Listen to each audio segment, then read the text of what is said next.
Olá, pessoal, boa noite a todos. Estamos aqui para mais uma aula da disciplina de leitura e produção de textos acadêmicos. E na aula de hoje, nós vamos começar a trabalhar as características do texto acadêmico. Eu posso começar dizendo que o texto acadêmico, quando nós falamos de texto acadêmico, é o texto que é produzido dentro do contexto do ensino superior, nos cursos de graduação, especialização, mestrado, doutorado, né? Então, esse texto acadêmico, ele possui diversas características, diversas particularidades, diversas especificidades, né? Uma série de exigências, tá? Muitas vezes, quando a gente ingressa em um curso de graduação, a gente se assusta um pouco, porque são muitas exigências, ou seja, eu não posso produzir o texto acadêmico com qualquer fonte, mas há fontes específicas. Eu não posso produzir o texto acadêmico com qualquer tamanho da fonte, mas há um tamanho especificado de fonte, há um alinhamento, há exigências quanto a espaçamento, e a principal característica do texto acadêmico, eu não posso produzir um texto acadêmico baseado na minha opinião pessoal. Não. Eu sempre tenho que citar autores que já escreveram sobre aquele tema que eu estou escrevendo, que eu estou produzindo o meu texto. Ou seja, vamos supor que dentro do curso de licenciatura em pedagogia, o professor de alguma disciplina solicite que vocês produzam 3 parágrafos sobre um determinado tema: alfabetização, letramento, leitura, produção de texto. Eu não posso escrever esses 3 parágrafos com base na minha opinião pessoal, mas eu vou ter que ir buscar outros autores que já escreveram sobre o tema e citar esses autores no meu texto. Mesmo que seja apenas um único parágrafo que eu esteja produzindo, ainda assim eu vou ter que citar outros autores que já escreveram sobre esse tema. Essa é a principal característica do texto acadêmico, né? O texto com o qual nós trabalhamos constantemente dentro da universidade, seja na leitura, seja na produção de texto. O que é que eu estou querendo dizer com isso, tá?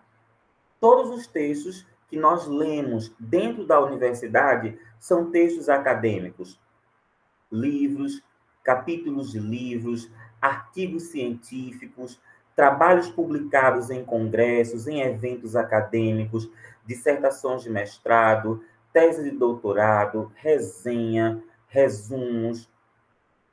Todos esses textos, ou melhor, todos esses gêneros textuais é o que nós podemos chamar de textos acadêmicos. Então, dentro da universidade, nós sempre vamos lidar com o texto acadêmico, seja na leitura, os textos que nós lemos diariamente nas aulas das disciplinas, e vamos lidar também com o texto acadêmico quando o professor solicita uma produção. Se o professor solicitar que você produza um parágrafo sobre um determinado tema, alfabetização e letramento, é um texto acadêmico. E esse parágrafo que você vai ter que produzir, ele vai ter que atender às exigências do texto acadêmico, como fonte, né? Tamanho da fonte, espaçamento, alinhamento, tamanho de imagens. E é justamente isso que nós vamos estudar a partir da aula de hoje, tá? Então vamos lá. Vamos começar. Primeiramente, o que é o texto acadêmico? O texto acadêmico são todos os textos, ou melhor, são todos os gêneros com os quais nós lidamos diariamente dentro do contexto do ensino superior, tá? É um texto que tem o objetivo de tratar, discutir um determinado tema e um determinado assunto, tá? O que é que eu estou querendo dizer com isso? Dentro dos cursos de graduação, especialização, mestrado e doutorado, existem diversas disciplinas. Todos esses textos que são apresentados dentro dessas disciplinas é o que nós chamamos de texto acadêmico, né? esse texto acadêmico, ou seja, esse texto que circula dentro da universidade, ele vai tratar de diferentes assuntos, de diferentes temas, vinculado ao campo de pesquisa em que ele está, tá? Então, vamos lá. Outra característica do texto acadêmico é que ele não é produzido do nada, com base em opinião pessoal. Não. O texto acadêmico, ele é produzido com base em investigação científica. O que eu estou querendo dizer com isso, tá? É um texto que ele é produzido através de diferentes procedimentos metodológicos, como, por exemplo, revisão de literatura. O que é revisão de literatura? Tá? Quando o professor de uma determinada disciplina, ele solicita que vocês produzam um trabalho, mesmo que seja 2 parágrafos, 3 parágrafos, 4 parágrafos sobre um determinado tema, você vai lá consultar autores que já escreveram sobre esse tema e você vai citar esses autores no seu texto. Isso é revisão de literatura. Para produzir o seu texto, você está revisando, buscando autores que já escreveram sobre o tema. Para escrever um texto científico, eu posso analisar documentos oficiais, como a Base Nacional Comum Curricular, os parâmetros curriculares nacionais, a LDB, a Constituição Federal. Isso é o que se chama de análise de documentos. Eu posso analisar um determinado documento oficial com o objetivo de verificar qual o tratamento que é dado a um determinado tema. Eu posso analisar falas de profissionais relacionados à educação. Eu posso fazer entrevistas, tá? Eu posso fazer práticas de observação em sala de aula, em ONGs e outros espaços. Tudo isso daí é o que nós chamamos de procedimentos metodológicos que servem para construir um texto científico ou um texto acadêmico. Como eu falei anteriormente, tá? São exemplos de textos acadêmicos, artigos científicos, tá? Livros, capítulos de livros, resenhas, dissertação de mestrado, tese de doutorado, trabalhos publicados em eventos acadêmicos. Tudo isso daí é o que nós chamamos de texto acadêmico. Nós podemos lidar com esse texto através da leitura, quando um professor de uma determinada disciplina fornece aquele texto para nós lermos, para nós aprofundarmos os nossos conhecimentos a respeito de um determinado tema. Ou então, podemos lidar com esse texto,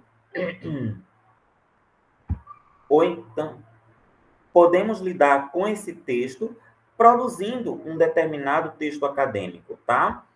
Então, hoje, nós vamos estudar as principais características do texto acadêmico. A principal característica do texto acadêmico é a menção a outros autores e a trabalhos já publicados a respeito daquele tema. O que é que eu estou querendo dizer com isso, tá? Dentro do contexto do ensino superior, ninguém tem autonomia para escrever um texto por si só. O que é que eu estou querendo dizer com isso, tá?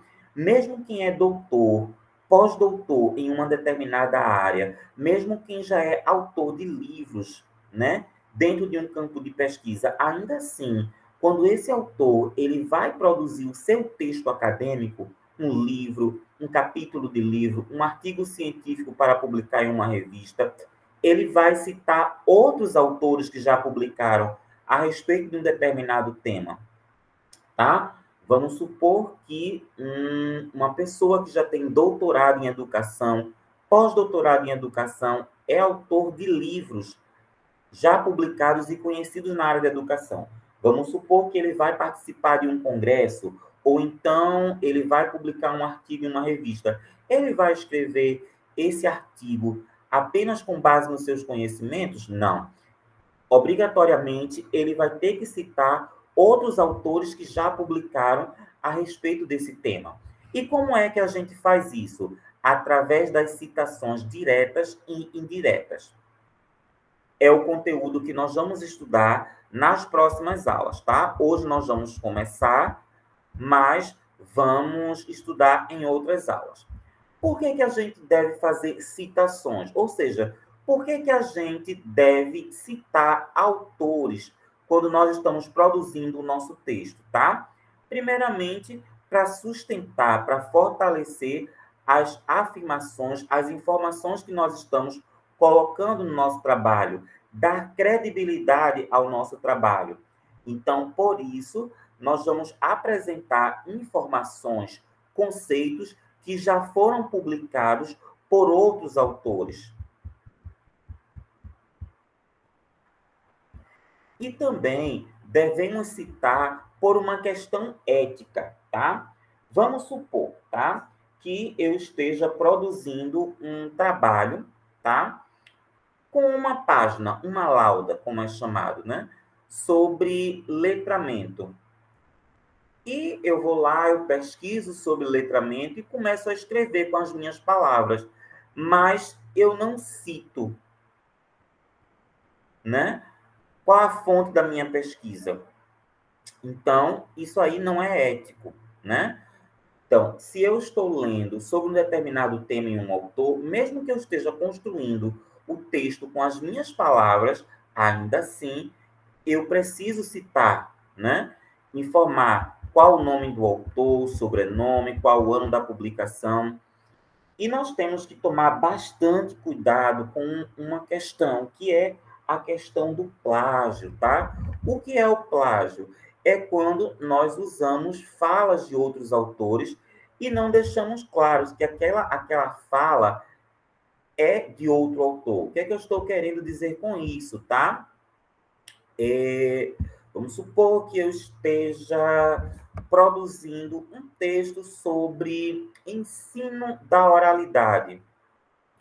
E eu leio o texto de uma autora que está publicado e eu escrevo, pego uma frase do trabalho dela e coloco no meu trabalho e não coloco aspas, não digo que é uma fala de outra autora. Isso é plágio? É plágio. Muitas pessoas pensam que o plágio acontece somente quando eu pego um trabalho completo de uma outra pessoa, né? E uso como se fosse meu. Não. Isso é plágio também? É plágio. Porém, o plágio é quando eu uso fala, frases de outros autores, sem dizer quem é o autor daquela frase, tá? Pode ser apenas uma linha, tá? Eu leio um trabalho, né? E pego uma única linha daquele trabalho e não digo que aquela linha é de autoria de outro autor, de outro ator, outra autora. Isso é plágio? É plágio. Você pode citar uma sequência de 5 palavrinhas, mas ainda assim, você tem que dizer quem é o autor. Então, você vai lá, você bota aspas antes, aspas depois, e depois você vai dizer qual é o nome do autor, qual é o ano da publicação e qual a numeração das páginas. Nós vamos ver isso mais à frente, tá? Vamos continuar. Algo que eu já vinha, que eu falei, que eu mencionei anteriormente, tá? Dentro do contexto do ensino superior, eu não posso construir textos com base na minha opinião pessoal, tá? Vamos supor que eu esteja cursando a disciplina de Fundamentos da Língua Portuguesa. E a professora da disciplina ou o professor solicita que você produza 3 parágrafos sobre ensino da oralidade. E você vai lá produzir esse texto com base nas suas crenças pessoais, com base nas suas ideologias. Dentro do ensino superior, isso não é aceito, tá certo?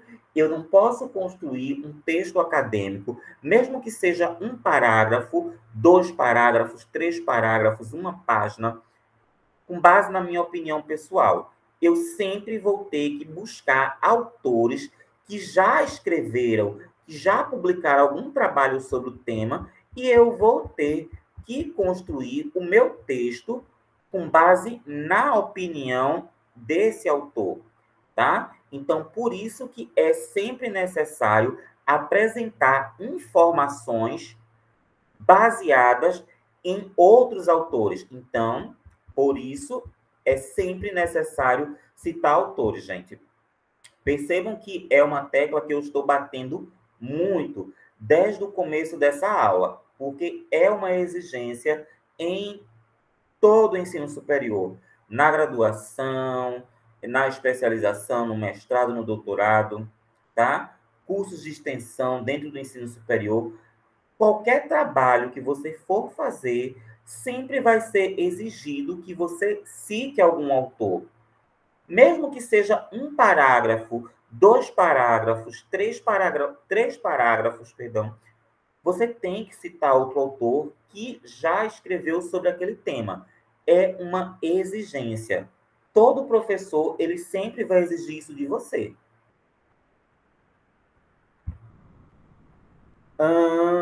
Outro ponto que é extremamente importante, tá? É a questão da credibilidade do texto que eu estou citando. O que é que eu estou querendo dizer com isso, gente? Nós não podemos citar qualquer texto, tá? O que é que eu estou querendo dizer, tá?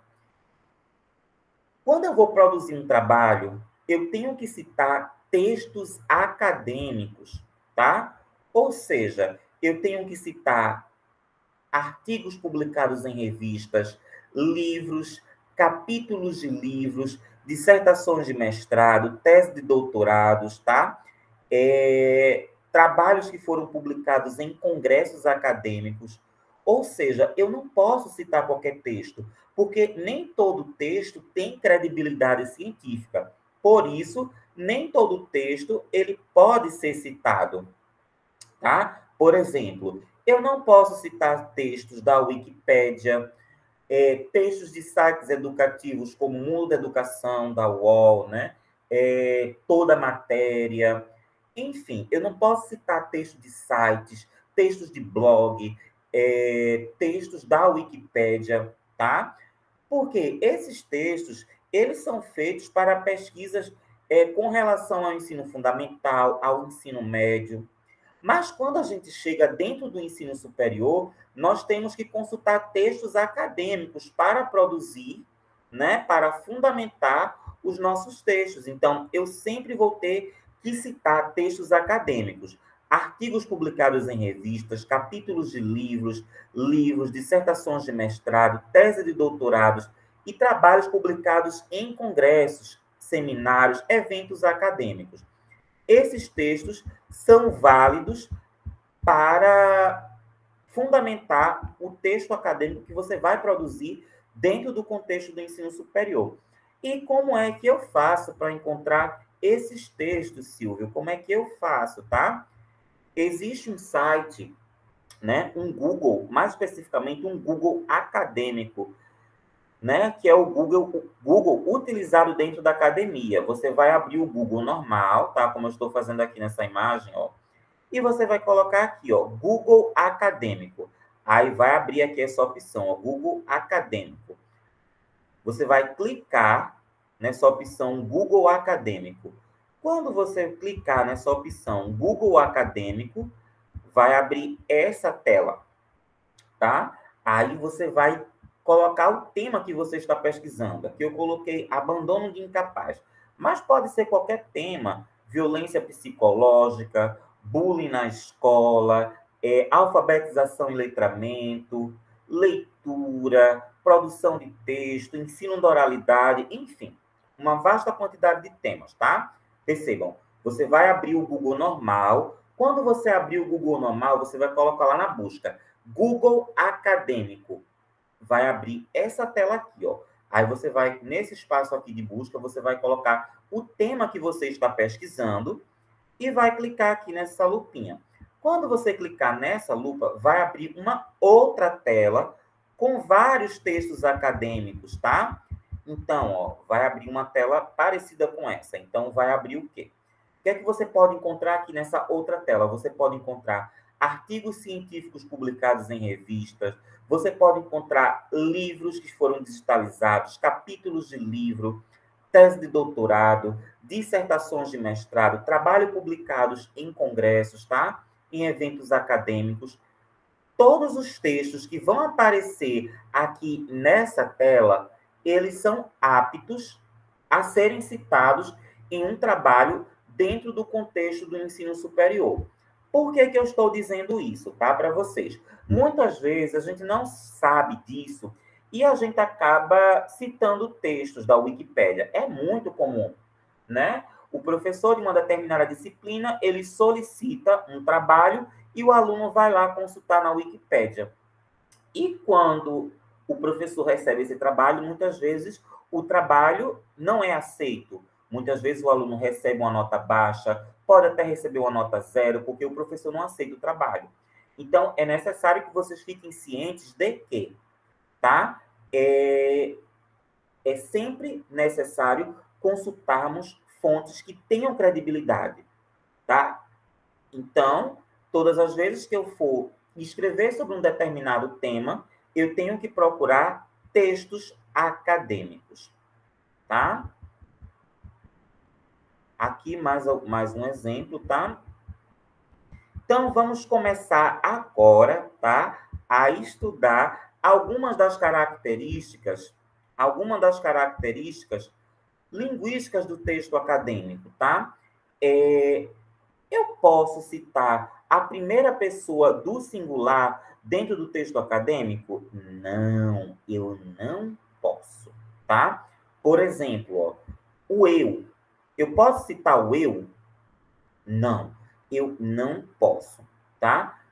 Mesmo que o eu esteja implícito aqui, por exemplo, ó, percebo, pretendo, destaco, ressalto. Pode? Isso é possível? Não, não é possível, não é admitido, tá? Há alguns anos atrás, só era admitido a terceira pessoa do singular acompanhada do si. Percebe-se, pretende-se, destaca-se. Hoje, já é permitido usar a terceira pessoa do singular, o nós, implícito, percebemos, pretendemos, destacamos, ressaltamos, tá? Mas opte pela terceira pessoa do singular acompanhada do si, tá certo? Eu sempre prefiro optar, mesmo sendo admitido a terceira pessoa do singular, né? Percebemos, pretendemos, destacamos, ressaltamos. Eu sempre prefiro utilizar essa forma aqui. A terceira pessoa do singular acompanhada do si. Chegamos aqui a uma das principais exigências do texto acadêmico, tá? Formatação do texto acadêmico. O que é isso, gente? Tá? Geralmente, quando a gente está no primeiro período, que a gente vai produzir um trabalho, né? A gente pensa que a gente pode utilizar qualquer fonte, a gente pensa que a gente pode utilizar qualquer tamanho de fonte, a gente pensa que a gente pode colocar cor para o trabalho, para destacar, para o trabalho ficar bonito. Não, não pode, tá? Quando a gente está dentro do contexto do ensino superior, que a gente está produzindo um texto, mesmo que seja apenas uma única página que o professor solicitou, há duas fontes específicas. Ou seja, eu só posso escrever nessas duas fontes. E quais são essas fontes? Arial ou Times. Ou seja, você vai produzir um trabalho no Word, eu só posso escrever nessas duas fontes. Tá certo? Ou Arial ou Times, tamanho 12, tá certo? Tamanho 12 e texto justificado, tá certo? Para que o seu trabalho fique organizado. É sempre com essa formatação, a não ser que o professor da disciplina ele solicite uma formatação diferente dessa. Aí você faz de acordo com a solicitação do professor ou professora. Mas qualquer trabalho que você vá produzir dentro do contexto do ensino superior, tá certo? É sempre essa fonte. Arial ou Times, tamanho 12, texto justificado e espaçamento de 1,5. É obrigatório? É obrigatório, tá? Aqui, ó, eu fiz um resuminho para vocês, tá? Como é a formatação do texto acadêmico? Arial, fonte Arial, ou então fonte Times, tamanho 12, alinhamento justificado, tá? Com o espaçamento de 1,5, tá certo? É uma exigência da academia, ou seja, é uma exigência da universidade. E como são as margens? Silvio, existe a exigência até das margens? Sim, existe. Como são as margens, tá? Você vai lá formatar no Word, ó. Margem superior e esquerda, 3 centímetros, e margem direita inferior a 2 centímetros. É uma exigência? É uma exigência. Quem exige isso, Silvio? As normas da BNT, de formatação de trabalhos acadêmicos, que é um assunto que nós vamos começar, e já estamos começando a estudar hoje, não é isso? Como citar autores? Eu vou dar uma pausa nesse vídeo para não ficar muito extenso, tá certo? E vamos gravar outro vídeo especificamente, tá? Com o conteúdo, tá certo? De como citar autores, tá certo? Voltamos já já com esse vídeo. Rapidinho, tá?